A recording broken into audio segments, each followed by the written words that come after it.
I'm Jen. I'm Coco. And This is Tipsy Talks with Jen and Coco. I think we nailed that. I think we did pretty good.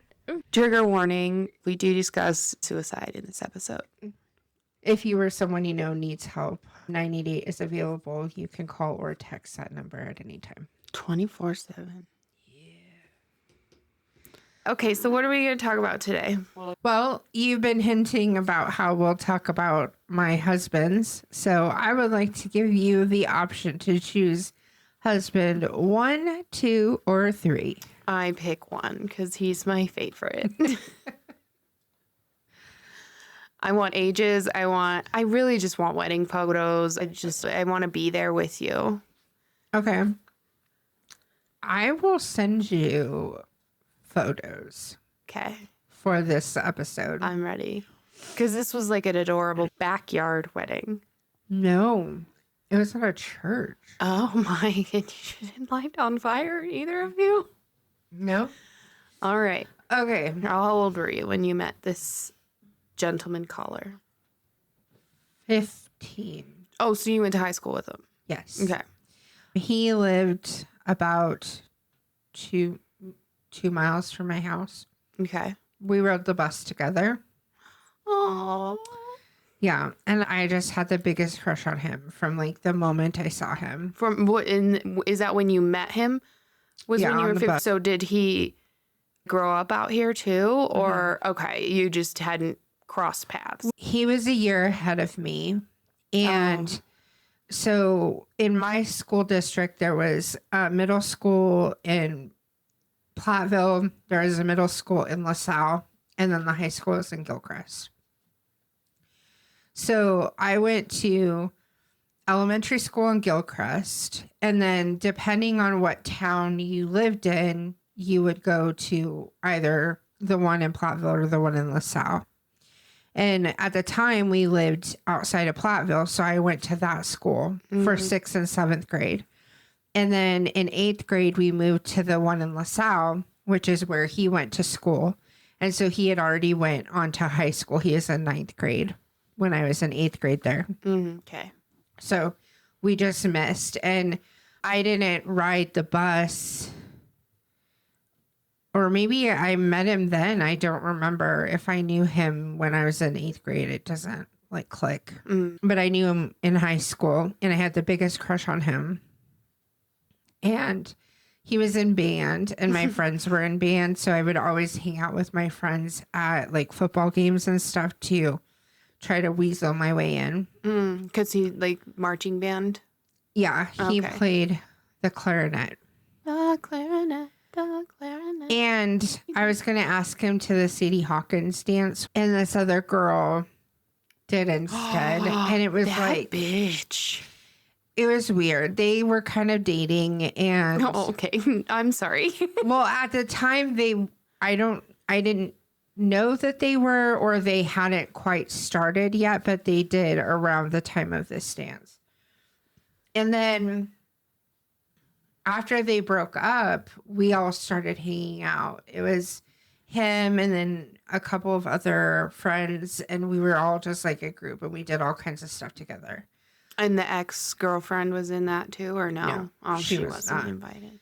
But from then on, we were all like pretty much inseparable. After school, we were doing stuff. At night, we would go and do stuff together, and we were in after school activities together and everything. And how many people were in this little clique? Like 6 of us. Okay. My junior year of high school is when I kind of started trying to tell him that I had a thing for him. And he was always just really standoffish about it. And then he graduated. And that summer, between when he graduated and my senior year of high school, we were together inseparable. Like did everything together. And when we would go, he would pay for things. Like it was a date. Yeah, like a traditional very relationship. much like we were together all the time. And we would have conversations about like, what is this? And it was always, I was never getting the answer that I wanted. So he is in college and he meets this girl and they start dating. Oh no. And poor little Jen. I had a meltdown because I was his replacement girlfriend, and then he started dating this girl. We would have some knockdown, drag out fights. And then finally it got to the point where I told him, like, I'm not doing this anymore. You need to make a decision. And if this is the direction you want to go and you want to be with her, then we're no longer going to be friends because I'm not going to be in that. Good for you. With you. Yes, queen. And he had chosen her and it didn't last very long. And then we just started dating. And I think we were together for maybe like a year and some months before he proposed. Did you know it was coming? Yes. Oh, okay. We had gone out to Minnesota to see my dad, and he had asked my dad if he could propose or whatever. And I knew, but I didn't know how he was going to do it. Yeah. It was really cute. That's the best part. Did a scavenger hunt. Oh. And the ring was we had gone to Build-A-Bear and he made a turtle that had a backpack and the ring was in the backpack. That's adorable. Yeah, it was cute. We got married in August of 2023. Not 2023. That was like No. 2 years ago. Surprise! In 2003. Okay. It was August 2nd of 2003. It's a lot of I twos and just- threes. That's cool. Yeah. I was 20, he was 21. And my family was really, really supportive of our relationship. And my mom loved him and he was like a son to her. And there was nothing weird at all. But his family very much did not like me at all. Like, my family has diabetics in it. And his mom would be like, I don't want you to have kids because I don't want my grandkids to get diabetes or. Oh my gosh. Yeah. What a witch with a bee. It was not like they were at our wedding. They came to our reception for just a little tiny bit and they jetted. Ugh. So during our relationship, it was really hard because most of the time my family was around and they were supportive and we did stuff with my family, but we did not spend very much time with his family at all. Well, yeah. I mean, who would want to if they're going to be mean? Yeah. And we worked together from the time that we were 18 until we were 25. We started at Sykes together. We worked for Prodigy Internet. And then we went to AT&T Wireless and then moved on to AT&T on the business side. And we worked together that whole time. Wow. If I had to judge out of all of my marriages that ended, I would say that that marriage was the most normal. Like, not normal in the way that we could have literally spent every moment together. We were together at all times because we lived together, drove into work together, worked together, and came home together, and then hung out with friends together. Like, I didn't now how you and I will go and do things on our own. Yeah, like you I have did your not own. do that with him because Okay. he didn't have very many friends. So when we did things, it was with friend groups or married friends Okay. until he decided he wanted to go back to school. So he was registered to go to school at UNC and he had gotten, I think it was grants or something to cover his tuition. No, like it's scholarship. And he was failing. Oh no. And so it ended up that we were having to pay back No. whatever I'm scholarships. yeah, or whatever we had to pay the school or whatever the situation was. And the reason he was failing was because he wasn't going to school. Why? He was going to the library and chatting with people online. Oh. Like in a creepy way? Or just like he made friends online, so that's who he was talking to? Like in a I'm trying to hook up with other people way. Oh, Yeah. douche. And so we worked through that. That was in 2006, I think. And then my mom died in March of the following year.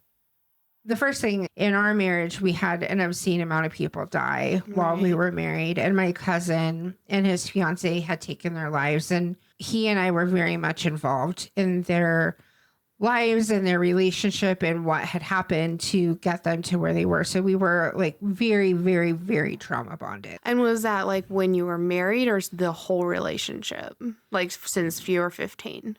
It was while we were married. Okay. So that happened, and then my mom died. So there was another like trauma bonding situation. Yeah. And then also at the time, my friend was living with us, and we were helping take care of her baby, and she was like a toddler when they moved out.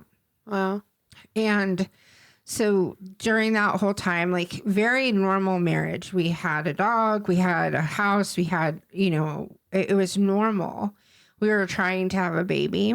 And then we decided after my mom passed away, we were renting an apartment, and we found this house in a neighborhood near where we were living, and it was just adorable. And it had like a really pretty blue door, and it was just like perfect. And it was a lease option to buy. Oh, so cool. We elected to do that, and that was where we were going to live. And we moved in October, beginning of October. And then on Halloween, we went out to dinner with my friend and her daughter, and we came home, and he asked me for a divorce. Just no context, just I would like a divorce. I was on the computer, my back was to him, and he's like, I think that I just need to let you know that I want a divorce. Like, I was taken aback by it because it was like a weird situation. We were moving from our apartment to our house, and we were talking about having like my cousin come out and kind of help us organize and clean and move our stuff. So I was sitting there making plans to pay for her flight to come home. And he tells me this. Oh my gosh. And perfect timing. Couldn't do it before you guys start the whole buying a house thing. Yeah. We had been in the house for a month, and that's when he come to find out was having an affair with an 18-year-old gentleman that we worked with. Just same sex. Same sex. Okay. Wow. Any like looking back on it, did you see it? Like, I can't talk. I'm just in shock. The signs or things that you're like, that's kind of weird. Not weird, but just not what you were expecting or something. Well, now after the fact, I found out that my family had this idea that he was, but nobody told me, and I didn't.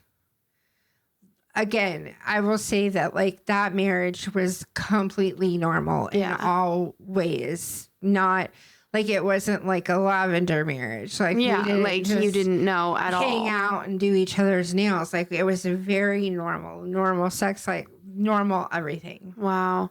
So did he come out as gay, bisexual, or was he just I'm in a relationship with so-and-so and then it ended there? I asked him if there was somebody else. When he told me he wanted a divorce, he said no. And then the thing is that we worked with him. We worked with the kid that he was with, and the kid was 18 and we were in our 20s. He was 25. Yeah. So it made for a really uncomfortable situation because it wasn't a really giant place. It was, first of all, it was a warehouse with fucking cubicles. Tell me Jim over here isn't listening to that fucking conversation. He definitely wants that TLC. Oh, yeah. So we worked together the three of us. But you didn't know because he didn't tell you. I found out. How? I just started putting things together. I saw them. They would go for walks together. And we lived together for 3 months after he asked for a divorce. I wouldn't recommend that to anybody. That was a terrible idea. You should definitely like part ways when you make that decision. Right away. You should not live together. But I was like, my mom had just died and my whole fucking world was crashing down. Oh my gosh. So we all worked together. It was awkward because there were, you know, we each got people in the divorce, and there were people that, you know, started rumors, and there was one girl that was saying that we were swingers. Oh, wow. And they knew it all along, and I never swung for anything in my life. Where would she get that? It was just like, it was very much like a rumor driven workplace. That too was kind of a toxic, shitty place to work. And I will openly admit, and I'm not a fan of how I behaved when I worked there. You were part of the tea, weren't you? I was. So this situation was just really fucking awful because I was dealing with the grief of my mom, and then I had this situation going on, and I literally have no reprieve because I work with him, I live with him, and he's everywhere. this is just like here in my face. Yeah. So I decided that I was going to be like the person that was so nice and just take it laying down. I was like, it's fine. We'll be friends. We'll work through it. It's going to be fine. It's great. It's whatever. So then I decided to become friends with the kid that he was dating. Oh. And the kid and I would go and do stuff after work. He would go to Michael's and hang out, or like just So whatever. you just like fully befriended an 18-year-old kid that had basically taken my husband. Yes. Was this kid, did he identify as gay, or so it was like you knew because he acted in a certain way that made you okay? Yeah, he was openly gay.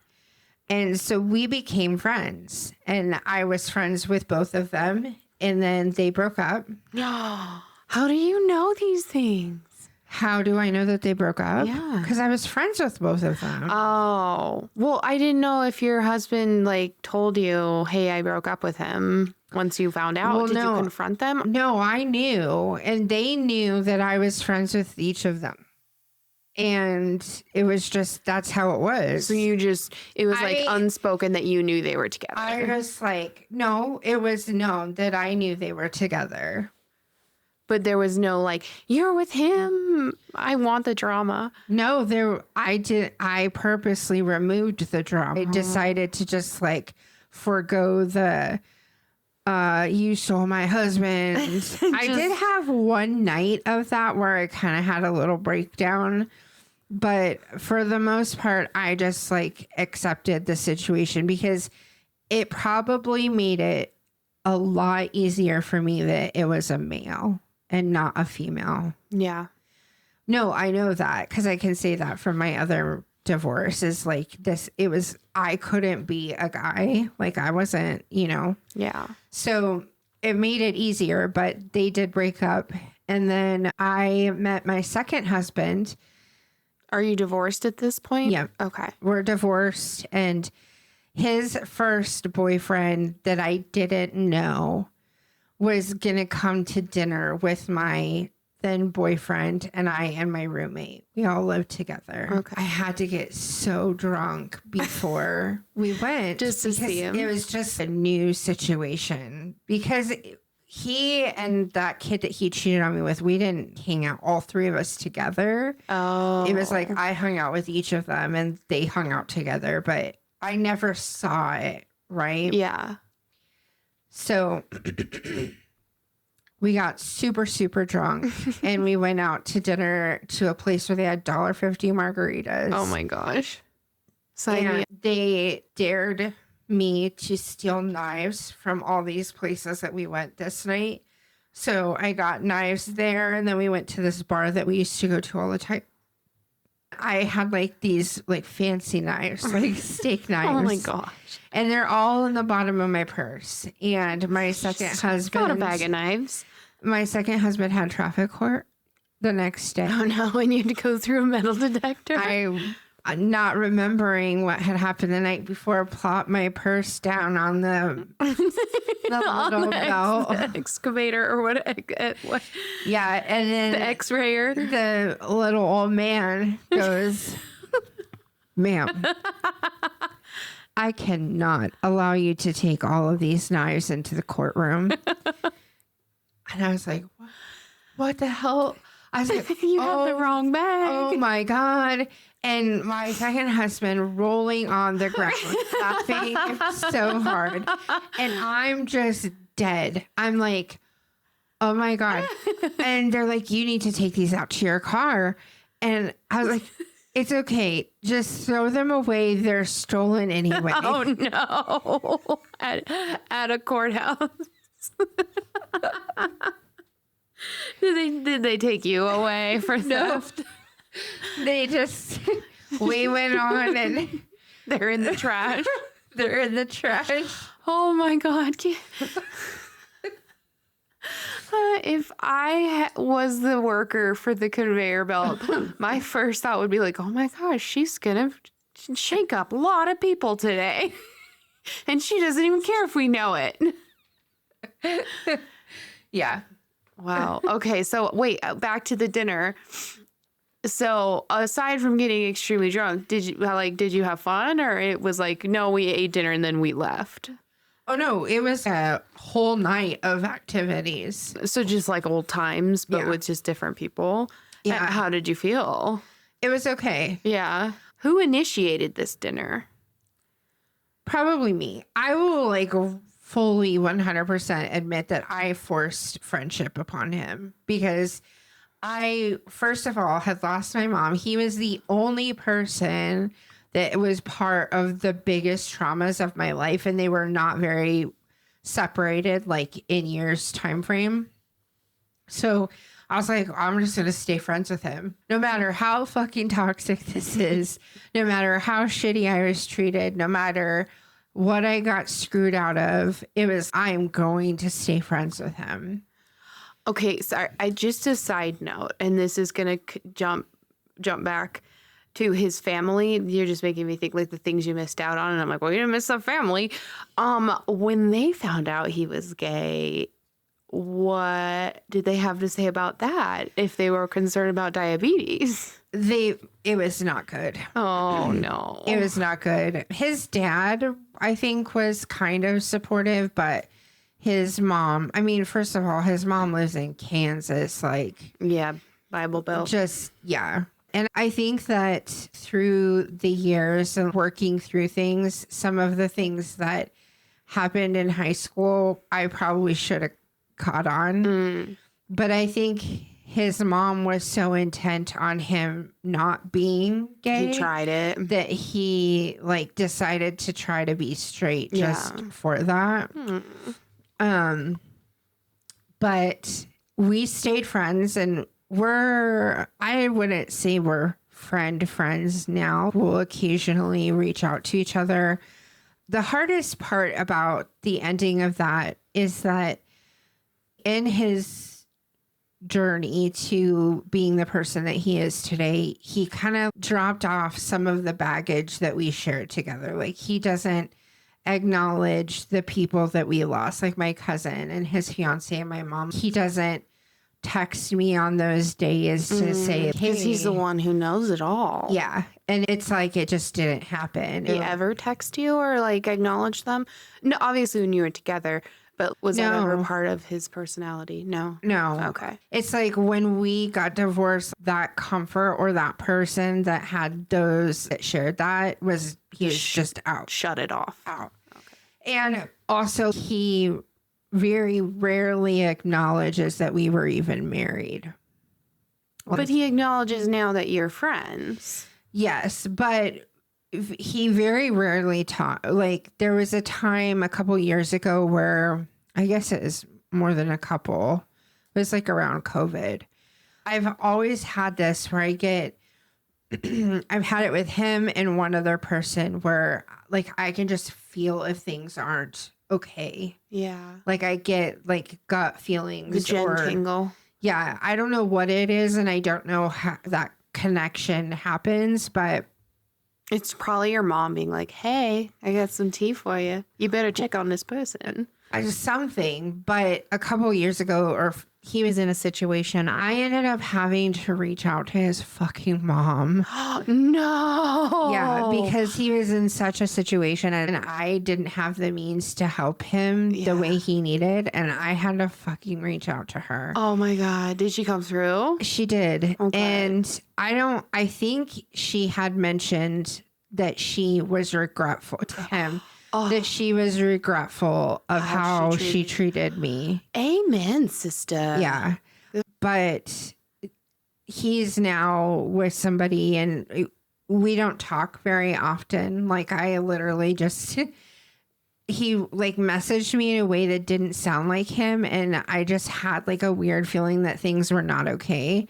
And he knows that You have the Jen tingle. and he knows that I don't mess around when I think that people are unwell mentally and they're not in a good place because he was part of losing my cousin and his fiance. Yeah. So I was like, you have until this time to respond to me or I'm going to call and do a welfare check on you. Wow. Because I had his address because I had to send him some paperwork and so he didn't respond and I did it. And was he okay? Yeah, he's fine. He is pissed at me. And that's the thing that we always talked about in our stories. If we talked to schools is that we would have rather had my cousin be mad at us for turning him in for not being okay than have him not be here. Exactly. And so I was like, fuck you for even putting me in that place to make me feel guilty for doing that. Right. It's not a big deal either. It's not like they they do actually break down the door sometimes, but anyway. Yeah, he is like, don't ever do that again. And he's like, I know that you're concerned. And it was just weird. But the divorce, I will say, this is where I really coined the term that there's a few times in life where you learn a person's true self. When they are in control of a dead person's belongings. Like just the level of selfishness that comes with that. Yeah. And the level of selflessness that some people have when they're planning a wedding or when you're getting divorced from them, because that person, it doesn't matter if they're the most angelic person that you've ever met in your entire life, they change into... They'll cut your throat out. Exactly. Yeah. It'll be like dog eat fucking dog and they don't even care. And the hard part about it is there were things that, I mean, obviously cheating is really shitty, but there were things that happened. Like we had a storage unit that had all of my mom's stuff in it and some of our stuff in it. And he was supposed to be paying for it and he stopped paying for it and didn't tell me. Oh no. And we lost all of that, like all of my childhood pictures, everything, all of it was gone. So there were things that happened where anybody in their right mind would have been like, fuck you, I'm out of here. But I had that attachment, of losing those people. And I wasn't in a place with my family where they were being supportive enough for me to not still have that relationship. So we stayed friends. We went out drinking a lot and partied a lot. Well, I mean, it's like 15 years of friendship. Yeah. And it was kind of crazy because two of our sets of friends ended up getting divorced right around the time that we did. So it was nice because we all kind of had each other, but he like completely changed. I mean, he's working on being himself. So maybe he was just trying to figure out who that was externally. I don't know. I think that now in his life, he didn't process my mom dying. He didn't process the ending of our marriage, whether he wanted to be married anymore or not. That's still the ending of a chapter of your life. Right. And he didn't rectify with himself the guilt that he felt over that situation. And it's been almost 20 years now.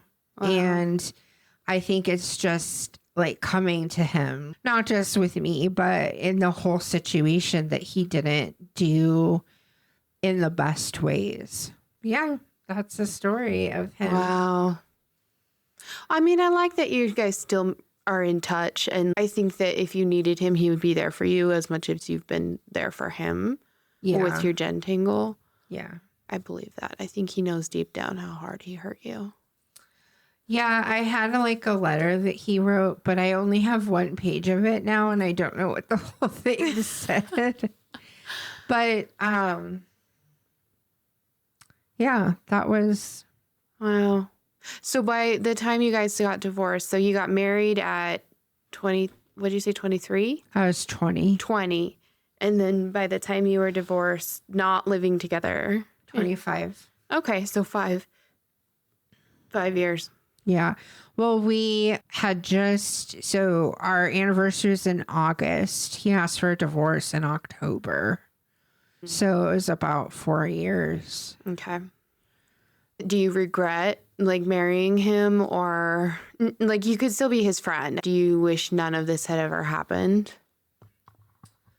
I think that for a time I did feel that way because we're from a very small area and we were the talk of many people and we were the talk of our work, and it was embarrassing. Yeah. That is hands down, I think, probably the most embarrassed I've ever felt in my life. My ex-husband cheated on me an obscene amount of times, and it was shitty, and people did know.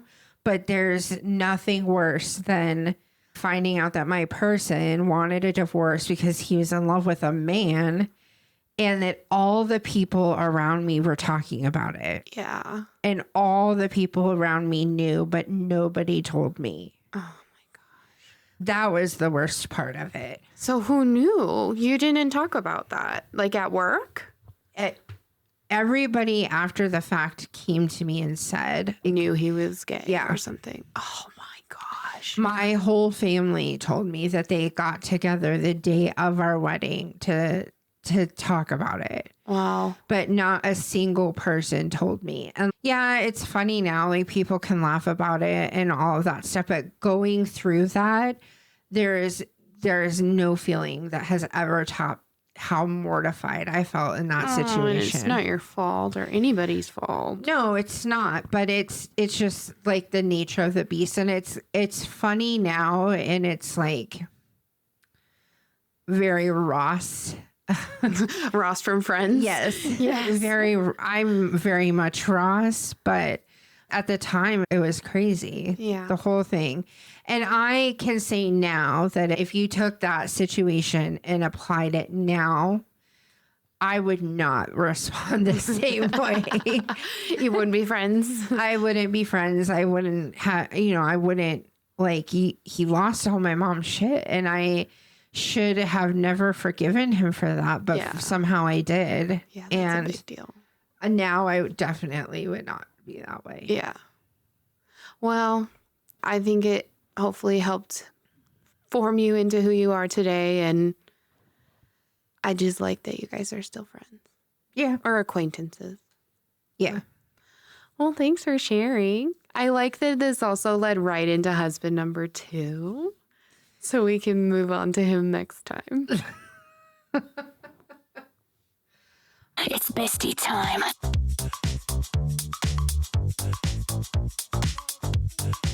Do you think Madonna and Taylor Swift are friends? I thought about it a lot, and I feel like they are not friends. Maybe in Taylor's Reputation era, but I think that the only thing they have in common is music and being fucking badass women who work. But I don't know. I don't see them being friends. I think Madonna's just a little too far out there for Taylor's like fancy morals. I think that Taylor would It's like that friend that is just a fucking wreck. You know, like That's Madonna or Taylor? that's Madonna. Yeah. And Taylor's like the friend, like you go to church and you have like Yeah, she's the good girl. Yeah, But and she then- has a naughty girl side. yes, but you have that friend that's just, and traditionally I've been that friend in The my naughty friends. friend? Yeah, I like, totally would put you as the like naughty. You're the Madonna. just like a complete wreck all the time, or just like there's always something, which is pretty accurate in my life. So I think that that's probably, if they were friends, that's where it would be. Yeah, okay. But according to AI, it says that Madonna and Taylor Swift have a mutually respectful, friendly relationship. Okay, so like what I said, they're colleagues, but they don't work in the office. And Madonna lives in England and stuff, and Taylor loves London and England and all of that. And I think she has a house there, so well, that's where her ex is too. Would you be friends if you had to pick one of them to be friends with? Which one would you be friends with? Oh, I'm currently wearing my Taylor Swift Eras Tour sweatshirt, so Oh, I didn't see that. I would pick Taylor. I'm the nice one. You're the mean. You're gonna pick Madonna, aren't you? No, you would pick 100% Taylor. not. Oh, I'm not a huge fan of Madonna. okay. I am partial to Taylor Swift because we share a birthday. You do, and that's one of my favorite things about you. Mm-hmm. Yeah. Okay, it's your turn now. Okay, I just have to say, based on that conversation and Britney Spears' current behavior, it totally makes sense that they kissed Madonna and Britney at the VMAs. Yes? This one is a fun one, and I'm really excited for who I pick. Okay, hold on. I have to pull it up. While you're doing that, can I tell you about some listener feedback regarding my classification of you as a joyful donkey? Yeah. My friend was putting on her eyeliner and that part came out and she had to redo her makeup. Oh my God. Well, I love that she messaged you, and I'm sorry. I don't wear eyeliner, but I know the pain that it is. That's so funny. Cheerful donkey. Here for duty. So my husband sent me this video of you. Oh, that is me. I fucking love snow, and I am now a donkey. I mean, they're cute. The little ones. So I'm going to post that on our socials this week for folks to see. I think that's a great idea. Okay, now go ahead. Okay. Who is the other person's cartoon carbon copy? And I would like to share first. Okay. I have selected for you Buttercup from the Powerpuff Girls, the green one. She is known as the toughest fighter of the trio, along Blossom and Bubbles.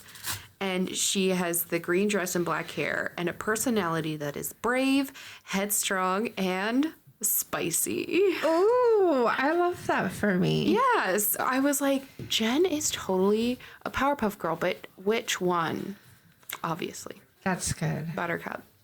The character I'm picking for you is Joy from Inside Out. Oh, which one? Because I still haven't seen the second movie, and they recast her, didn't they? Or is she the same? It's the same. It's Amy Poehler. Okay.